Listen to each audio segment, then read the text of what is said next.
ពូប៉ាបានស្ទាត់បាលីដាក់ខ្លែងឯងមើលចោះខ្លែងគាត់បានហោះអណ្ដែតឡើងលើហាក់ដូចជាមានវិញ្ញាណយ៉ាងចឹងល្អណាស់កូនឪឯងត្រូវតែខ្លាំងអាចារ្យណាពុកមកចាស់ខ្លែងខ្ពស់ខ្ពស់ណាស់មែនហើយកូនរឿងមុនអាគមតាមខ្លែងឯងកាលពីព្រេងនាយនៅក្នុងភូមិមួយមានប្រជាជនចូលចិត្តការបង្ហោះខ្លែងជាខ្លាំងពួកគេតែងតែប្រារព្ធពិធីប្រកួតបង្ហោះខ្លែងជារៀងរាល់ឆ្នាំផងដែរនៅផ្ទះមេភូមិពុកតែឆ្នាំនេះភូមិយើងមានកម្មវិធីបង្ហោះខ្លែងដែរទេមានតើកូនពុកកំពុងតែគិតគូរអំពីរឿងនឹងហើយតើពុកគិតថានឹងផ្សព្វផ្សាយដំណឹងពេលនេះមែនទេពុកមែនហើយព្រោះយើងត្រូវរៀបចំឲ្យទាន់រដូវណាកូនបានអញ្ចឹងពុកកាកូនជាអ្នកផ្សព្វផ្សាយដំណឹងនេះចាស់ណាពុកកុំបារម្ភអីបាទកូនពុកទុកចិត្តលើកូនហើយចាប់ពុកកូនទៅសិនហើយនៅតាមផ្លូវ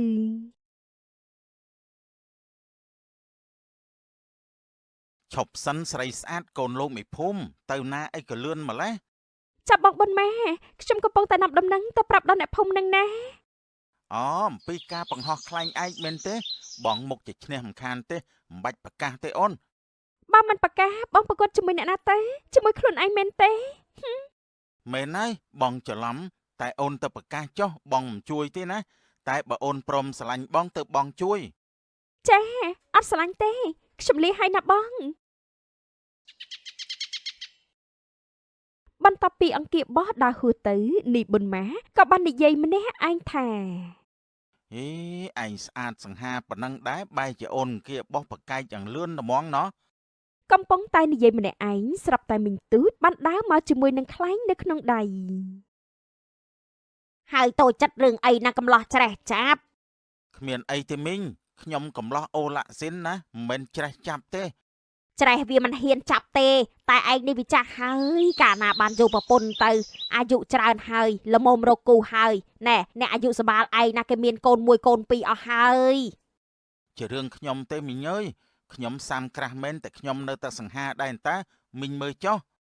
ចារវល់តែលងនឹងសម្រាប់ខ្លួនឯងបែបនេះហើយមកទៅនោះទៅគេការចោលអស់ហើយណែបានហើយមីលីហើយណាបញ្ញាប់ទៅធ្វើខ្លែងប្រកួតនឹងគេរួចចុះខ្លាញ់នៅក្នុងដៃនេះមិនក៏មិនយកទៅប្រកួតមីងណែក្មួយមីងចង់ធ្វើខ្លែងថ្មីហើយដាក់ឈ្មោះថាខ្លែងផ្សងរកគូសង្ឃឹមថានឹងមានគូនឹងគេណាមីងដៀលខ្ញុំមកព្រឹកតាមពិតមីងកំឡោះចាស់ដែរសោះដេកចាំទៅមីងអើយខ្លាញ់មីងឯងដាក់ឈ្មោះតែខ្លែងអេបានសមអើយឈប់និយាយហើយមីងលីហើយណា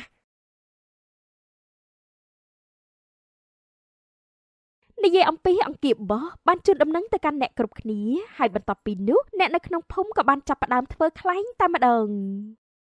នៅផ្ទះវិជា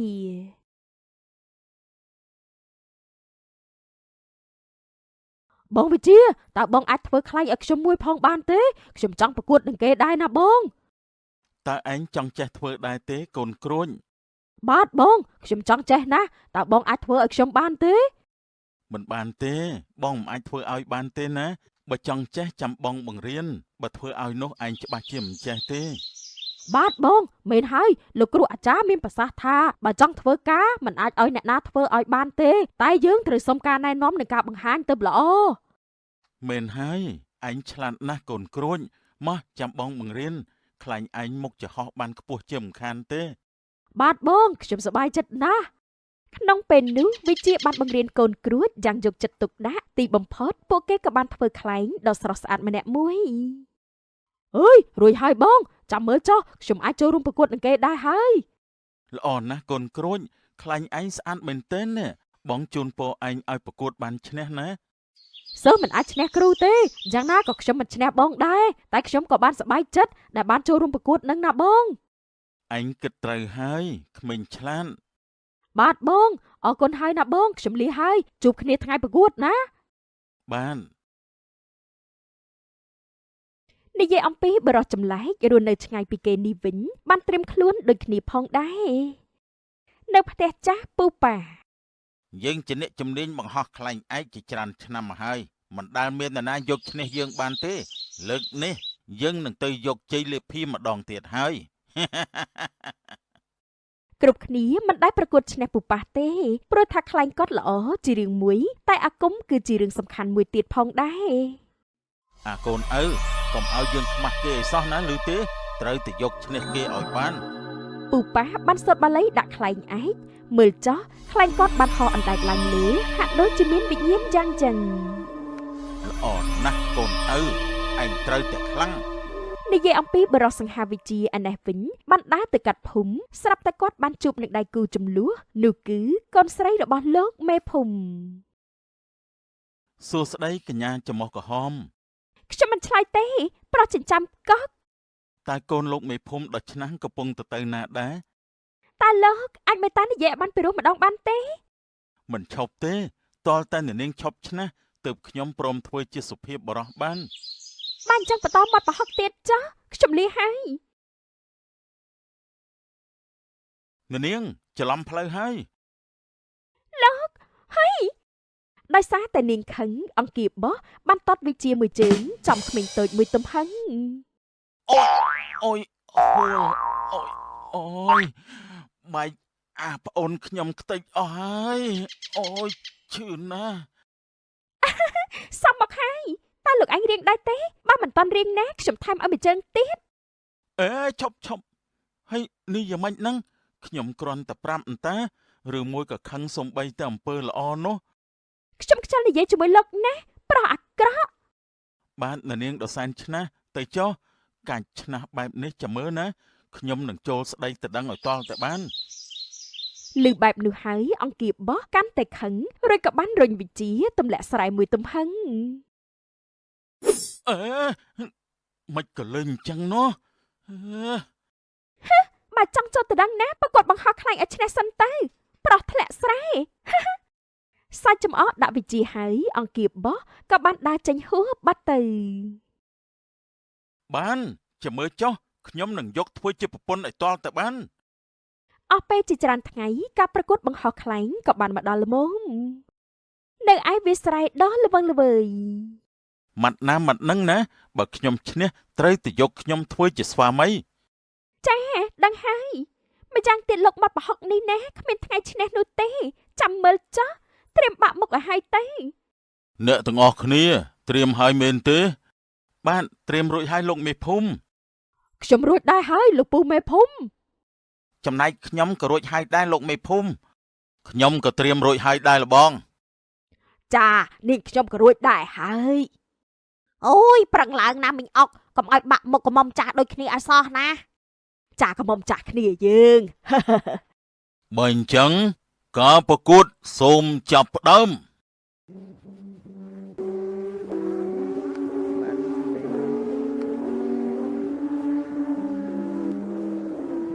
អាចារ្យណាពុកមកចាស់ខ្លាញ់ខ្ពស់ខ្ពស់ណាស់ មែនហើយកូនតែមើលទៅប្រហែលជាគ្មានខ្លាញ់ណាអាចឈ្នះខ្លាញ់លោកប្អូនប៉ះបានទេមើលចុះខ្ពស់ឡើងហើយ វិជាចេះតែលួចមើលអង្គាបោះកាន់តែលួចមើលគាត់កាន់តែប្រុងប្រយ័ត្នលើការបង្ហោះខ្លែង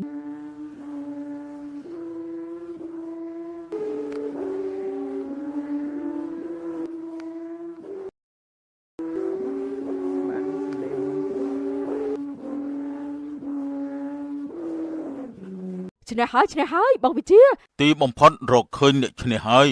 ឆ្នាំនេះវិជាគឺជាអ្នកឈ្នះសូមចូលរួមអបអរផងណាសូមអរគុណឲ្យលោកមេភូមិអរគុណឲ្យទាំងអស់គ្នា គ្រប់គ្នាបានចូលរួមអបអរសាទរដល់វិជាលើកលែងតែពូប៉ះប៉ុណ្ណោះគាត់មិនសុខចិត្តទេគាត់បានគិតនៅក្នុងចិត្តថា មិនបានទេអាក្មេងនេះវាគ្រាន់តែទៅនឹងចេះមិនបានជាវាឈ្នះយើងបានយើងមិនសុខចិត្តទេវានេះពិបាកមុខយើងពេកហើយ ដោយមិនអាចប្រឈមមុខនឹងការចាញ់នេះពូប៉ះក៏បានចេញទៅទាំងកំហឹងក្រោធនិងមិននិយាយអ្វីមួយម៉ាត់សោះឡើយមិនមែនជាសុភាពបរោះមិនគួរឈ្នះសោះ កូនថាម៉េចនេះគឺជាការពិតអន្តើកូនកូនឯងកំខឹងនឹងវិជារហូតមិនទទួលយកការពិតឲ្យសោះណាពិតមែនហើយលោកពូអ្នកនាងអង្គាបងនាងចង់ឃើញខ្ញុំចាញ់ណាយ៉ាងម៉េចដែរអ្នកនាងមានអីត្រូវនិយាយទៀតទេ លោកប្រហុកស្អី កុំភ្លេចណាម៉ាត់ណាគឺម៉ាត់នឹងហាមប្រកែកឲ្យសោះអនាគតប្រពន្ធខ្ញុំ ឲ្យតាហ៊ានចូលមកណាខ្ញុំមិនប្រកែកទេខ្លាចតែអ្នកខ្លះបានត្រឹមតែសម្ដីប៉ុណ្ណោះ អ្នកណាដែលខ្លាចនោះចាំតែមើលចុះកុំមុំឆ្នះក្នុងដួងចិន បងវិជាកុំភ្លេចណាឆ្នាំក្រោយខ្ញុំនឹងប្រកួតម្ដងទៀតបងជួយបង្ហាត់បង្រៀនខ្ញុំបន្ថែមផងណាបង ប្រកាសណាបងនឹងជួយឯងឲ្យអស់ពីសមត្ថភាពកុំបារម្ភអីកូនក្រួញ គ្រប់គ្នាតែងតែរីករាយនារដូវរំហើយតែពូប៉ះឯនេះវិញនៅតែមានគំនុំគុំក្នុងចិត្តមិនឈប់សោះឡើយនៅផ្ទះពូប៉ា ចាំតែមើលចុះឲ្យតែខ្លែងនេះហោះដល់ផ្ទះអ្នកណាឬអ្នកណាបានកាន់វានោះត្រូវតែទទួលអំពើកើតជំងឺវេទនា អូមភំ ពូប៉ាបានបង្ហោះខ្លែងឯកឡើងជាមួយនឹងអាគមអំពើខ្មៅងងឹតក្នុងចេតនាធ្វើបាបអ្នកស្រុកមើលចោះខ្លែងបានហោះទៅហើយ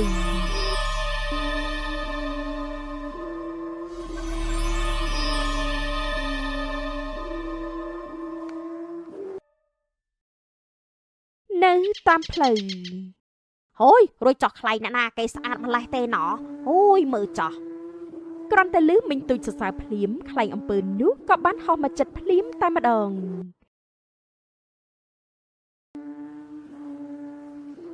អាយ៉ាចៃដន្យមែនណោះរួចចោះខ្យល់អីក៏ដឹងចិត្តខ្ញុំម្លេះខ្ញុំកំពុងតែចង់បានផងអូយមើលចោះខ្ញុំនឹងយកទៅរក្សាទុកសម្រាប់ការប្រកួតលើកក្រោយមិនខានទេ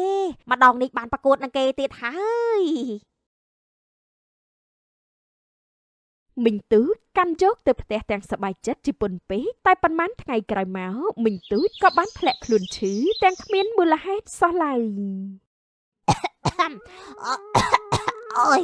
អូយចុកចាប់ដើមទ្រូងណាស់ខ្ញុំអូយមីងទូចកាន់តែចុកឡើងនិងថែមទាំងជ្រុះសក់ទៀតផងពេលនោះវិជាក៏បានដើរឆ្លងកាត់ មីងមានរឿងអីនឹងមីង អើយក្មួយវិជាជួយមិញផងទៅមិញចុកទ្រូងណាស់ ខានជួបគ្នាមួយរយៈសោះមីងស្រកសាច់អស់លីងមើលចុះចាំខ្ញុំដាំថ្នាំឲ្យមីងពិសា គ្មានប្រយោជន៍ទេក្មួយមិញដាំហូបអស់ហើយនៅតែមិនបាត់សោះ អញ្ចឹងចាំក្មួយទៅសុំថ្នាំពីលោកមេភូមិឲ្យណាមីងណាខ្ញុំឆាប់មកវិញទេ ចាក្មួយ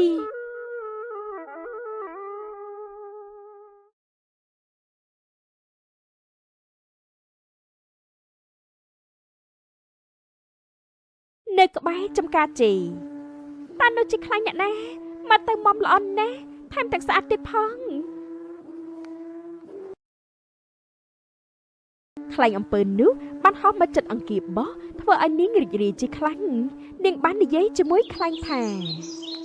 តើអ្នកណាជាម្ចាស់របស់ឯងខ្លាញ់ឯងមកចាស់ឯងពិតជាមានទេពកោសល្យមែនអង្គាបោះបានសរសើរនិងចាប់កាន់ខ្លែងនោះបង្ហោះវាទៅលើអាកាសឬក៏បានសម្ដៅទៅកាន់ផ្ទះវិញ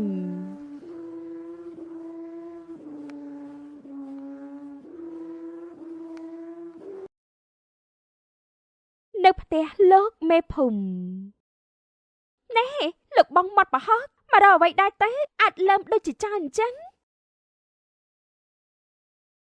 នាងមកអញ្ចឹងល្អហើយខ្ញុំមិនចង់ឆ្លោះទេថ្ងៃនេះឲ្យខ្ញុំសុំថ្នាំបន្តិចមកខ្ញុំយកទៅជួយមីងទូចណានាង តើមីងទូចកាត់អីទេ គាត់ចុកទ្រូងមុខឡើងស្លេកថែមទាំងជ្រុះសក់អស់ទៀត ម៉ែណែចាំខ្ញុំរៀបចំជូនអញ្ចឹងខ្ញុំក៏ចង់ទៅមើលអាការៈមីងទូចដែរ បើអញ្ចឹងឆាប់បន្តិចមកនាង អង្គាបោះរៀបចំថ្នាំរួចរាល់ក៏បានសម្ដៅទៅកាន់ផ្ទះមីងទូចទាំងអស់គ្នា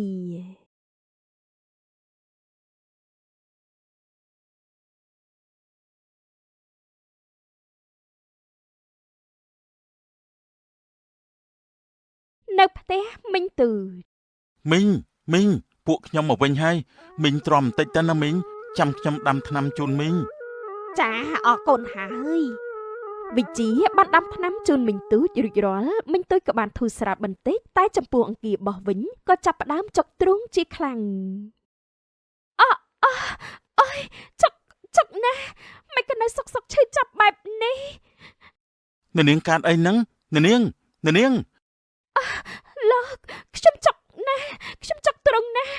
ឈឺខ្លាំងណាស់ ចាំតិចសិនណាអ្នកនាងទ្រាំសិនទៅចាំខ្ញុំយកថ្នាំជូន ក្នុងពេលនោះវិជាប្រៀបបីដូចជាមានអម្រែកនៅលើស្មាអញ្ចឹងម្ខាងជាមីងទូចម្ខាងទៀតជាអង្គាប អូយក្មួយអើយមិញឈឺណាស់ជួយផង មានរឿងអីចេះមុននេះមីងបានធូរហើយតាណាមីង មីងទូចនិងអង្គាបកាន់តែឈឺចាប់ខ្លាំងឡើងរហូតទាល់តែសន្លប់បាត់ស្មារតីទាំងពីរនាក់ តែខ្ញុំគួរធ្វើយ៉ាងណាទៅអាការៈនេះដូចជាចម្លែកណាស់មែនហើយលោកពូមេភូមិខ្ញុំត្រូវទៅយកតំណែងនេះទៅជូនគាត់ទៅបាន នាពេលនោះវិជាបានរត់ទៅរកមេភូមិម្ដងទៀតរីឯវិញ្ញាណរបស់មីងទូចនិងអង្គាបក៏បានរសាត់អណ្ដែតទៅដល់កន្លែងសក្ការៈរបស់ពូប៉ា ចូលមកអ្នកទាំងពីរខ្លែងឯងធ្វើបានល្អមែន ឥឡូវនេះចូលឯងហោះទៅមើលរូបកាយរបស់ពួកគេទៅថាចិត្តរលួយហើយឬនៅ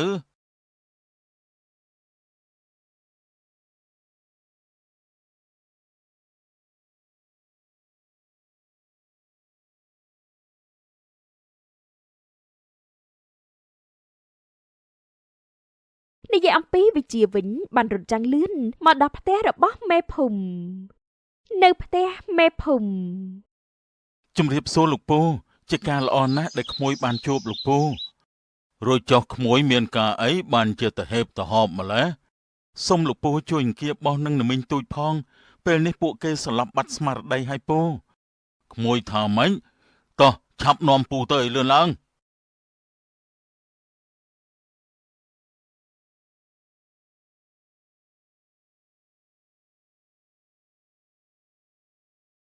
នៅផ្ទះរបស់មីងទូច កូនគៀបោះកូនក្រោកឡើងកូនអ្នកទូចដូចជាចម្លែកណាស់អង្គាបោះស្រាប់តែឈឺចាំនឹងដួលស្លាប់ភ្លាមចំណែកមីងទូចបានប្រាប់ខ្ញុំថាគាត់សាកថ្នាំគ្រប់អស់ហើយតែនៅតែមិនអាចប្រសើរនោះទេពូមើលទៅដូចជាមិនស្រួលទេព្រោះអ្នកទូចមានជ្រុះសក់ផងមើលចុះតែលោកពូគិតបែបណាទៅវិញស្ថានភាពបែបនេះដូចជាត្រូវអំពើគេហើយចម្លែកណាស់តើក្នុងភូមិនេះមានអ្នកលេងអំពើផងមែនទេ មេភូមិនិងវិជាកំពុងតែគិតគ្នាស្រាប់តែពួកគេសង្កេតឃើញថាមានខ្លែងឯកហោះនៅលើអាកាសព្រមទាំងឡំសំឡេងគួរឲ្យខ្លាចទៀតផង ពូមើលខាងនោះចុះខ្ញុំយល់តែខ្លែងនោះចម្លែកណាស់សុកមិនក៏វាហោះមកចិត្តនេះទៅវិញពូដឹងហើយក្មួយសង្ស័យមិនខុសទេ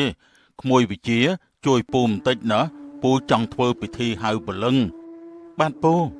មេភូមិបានយកខ្សែសីមាមកព័ទ្ធជុំវិញមីងទូចនិងអង្គាបោះឬក៏បានសូត្របាលីអស់ពេលយ៉ាងយូរ លោកពូយ៉ាងម៉េចទៅហើយលោកពូមិនអីទេពួកយើងបន្តទៀតទៅ និយាយអំពីពូប៉ះឯនេះវិញក្រោយបានវិញ្ញាណមីងទូចនិងអង្គាបោះហើយគាត់ក៏បានសប្បាយចិត្តជាខ្លាំងហើយគាត់គិតថានឹងសម្លាប់អ្នកផ្សេងទៀតផងដែរ យើងនឹងឃុំវិញ្ញាណពួកឯងនៅទីនេះកុំបន្ទោសយើងឲ្យសោះព្រោះសំមុខពួកឯងហើយដែលមិនគាំទ្រខ្លាញ់របស់យើងនោះ ពូប៉ះកាន់តែសប្បាយចិត្តដោយដឹងថាអំពើនោះក៏បានធ្លាក់ទៅលើកូនស្រីលោកមេភូមិផងនោះពីព្រោះដោយសារពូប៉ះគិតថាមេភូមិដាក់បន្ទុកលំអៀង ចង់ដឹងណាស់ថាតើមេភូមិនោះវាធ្វើមុខបែបណានៅពេលដែលឃើញនាងអង្គាបោះដេកសន្លប់ដូចជាគល់ឈើបែបនេះ ពូប៉ះជាមនុស្សរស់នៅមិនចោះសម្រងគេធ្វើរឿងប្លែកលាក់លៀមតើនៅក្នុងភូមិផ្សេងមានមនុស្សបែបនេះទេដែលគិតតែប៉ុនប៉ងធ្វើបាបគេនោះ ចាំមើលណាយើងនឹងធ្វើបាបអ្នកភូមិម្ដងម្នាក់ឲ្យទាល់តែអស់បែបនេះទៅផ្សំចិត្តយើង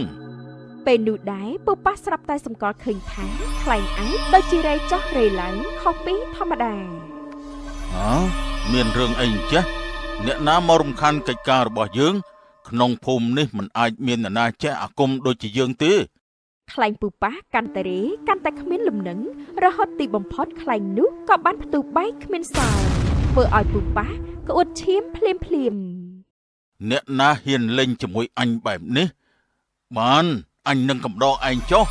ពូប៉ះបានសូត្របាលីមុនគាថាធ្វើឲ្យមានខ្លែងឯកមួយទៀតហោះទៅរកកន្លែងដែលជាគោបដិបកគ្នានោះ នៅផ្ទះរបស់មីងទូ ពូមានខ្លាញ់មួយទៀតហោះមកហើយក្មួយវិជាម្ដងនេះត្រូវប្រឹងឲ្យអស់ពីកម្លាំងទៅបានណាតោះឆាប់ឡើងសមាធិភ្លាមទៅ ពូមេភូមិប្រាំងសុតបល័យម្ដងហើយម្ដងទៀតរហូតធ្វើឲ្យខ្លាញ់នោះទូបែកដូចគ្នាហើយពេលនោះពូប៉ះក៏បានដួលស្លាប់ភ្លាមនៅផ្ទះពូប៉ា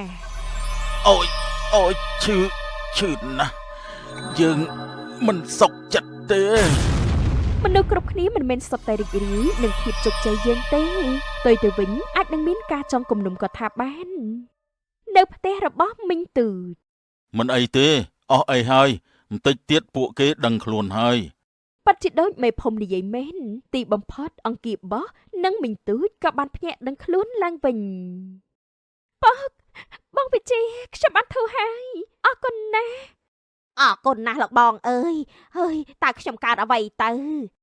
គឺត្រូវអំពើតាមខ្លែងឯងលើកក្រោយកុំចេះតែកាន់ប៉ះរបស់អ្នកណាផ្ដេសផ្ដាស់ឮទេ ចាលោកបងថ្ងៃក្រោយខ្ញុំនឹងប្រយ័ត្នគ្មានការអនុញ្ញាតឬក៏គ្មានប្រភពច្បាស់លាស់ណាខ្ញុំមិនឲ្យចូលចិត្តនឹងមិនចាប់កាន់ឡើយ មែនហើយប៉ុកកូនក៏ដូចគ្នាដែរពេលនេះកូនយល់ហើយថាការដែលប៉ះពាល់របស់អ្នកណាដែលគ្មានការអនុញ្ញាតនោះគឺជាទង្វើខ្វះសុជីវធម៌ណាស់ ពិតមែនហើយមិនតែប៉ុណ្ណោះបុរាណលោកហាមណាស់មិនឲ្យប៉ះឬក៏ហូបអីផ្ដេសផ្ដាស់ទេព្រោះមនុស្សខ្លះចូលចិត្តសាកអំពើលើអ្នកដទៃណាស់ពេលនេះខ្ញុំសប្បាយចិត្តណាស់លោកពូមេភូមិសង្ឃឹមថាភូមិយើងនឹងរស់នៅសុខសប្បាយតរៀងទៅចុះពូក៏សង្ឃឹមបែបនឹងដែរបងខ្លាចបាត់បង់អូនណាតើអូនអាចរៀបការជាមួយបងបានទេលោកពូមេភូមិខ្ញុំស្រឡាញ់អូនគៀបបងណាសូមមេត្តាផងចុះពូមិនថាអីទេរួចចុះកូនវិញនោះ ចាខ្ញុំក៏ស្រឡាញ់បងវិជាដែរខ្ញុំព្រមណា ប្រសើរណាស់បងពិតជារំភើបមែនទែនបងនឹងមើលថែអូនឲ្យបានល្អណាស់អូនណា ចូលកុំច្រណែនគុំគួនឬបៀតបៀនអ្នកដតីធ្វើអីព្រោះអ្នកណាក៏រស់នៅចង់បានសុខដែរតែនាយបនមាឯនេះវិញនោះនៅតាមផ្លូវ ចិត្តដល់ថ្ងៃប្រកួតហើយម្ដងនេះបើអវិជ្ជាមិនចូលរួមទេការប្រកួតគ្រប់យ៉ាងច្បាស់ជារបស់អញហើយ តែថាខ្ញុំពូបនមាមិនឈ្នះខ្ញុំទេចាំមើលចុះ អ្នកណានិយាយអីហ្នឹងហ៎អ្នកណា គឺខ្ញុំកំពុងតែនៅលើដើមឈើឯណាពូ ស្អីគេអាល្អិតកុំសង្ឃឹមវើយទៅបើទឹកដោះម៉ែឯងវិញទៅ កុំចំអកខ្ញុំណាពូចាំមើលចុះ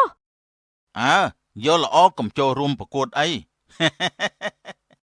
ប៊ុនម៉ាសើចចំអកកូនគ្រួចហើយក៏បានដើរចេញបាត់ទៅលុះថ្ងៃប្រកួតមកដល់គ្រប់គ្នាក៏បានត្រៀមខ្លួនរួចរាល់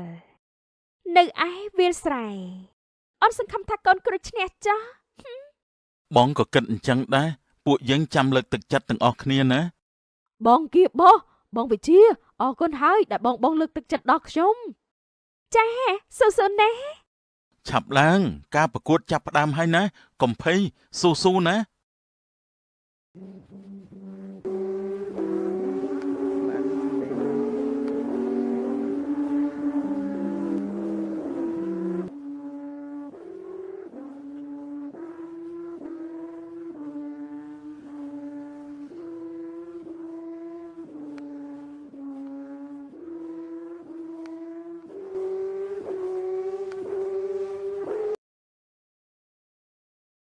បងវិជា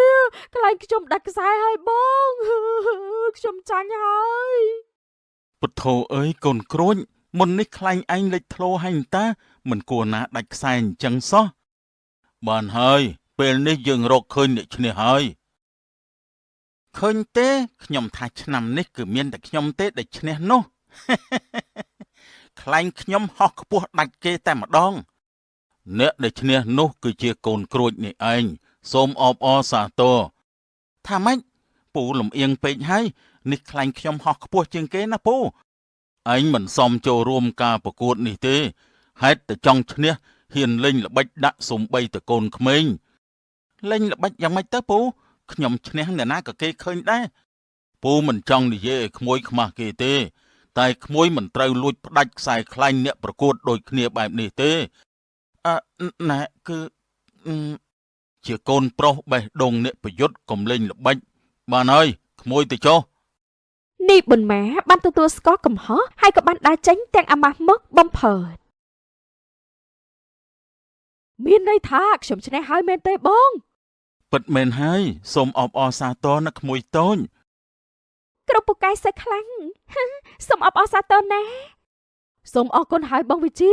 អរគុណលោកគ្រូអរគុណបងគៀបបោះអរគុណលោកពូមេភូមិហើយខ្ញុំសប្បាយចិត្តណាស់ បានឥឡូវនេះទៅទទួលយករង្វាន់ចុះណា បាទច្រណែននាំឲ្យគិតគំនិតអាក្រក់នាំឲ្យធ្វើរឿងអាក្រក់ហើយចុងក្រោយនាំសេចក្តីវិនាសនិងអាម៉ាស់ដល់ខ្លួនឯងផងដែរ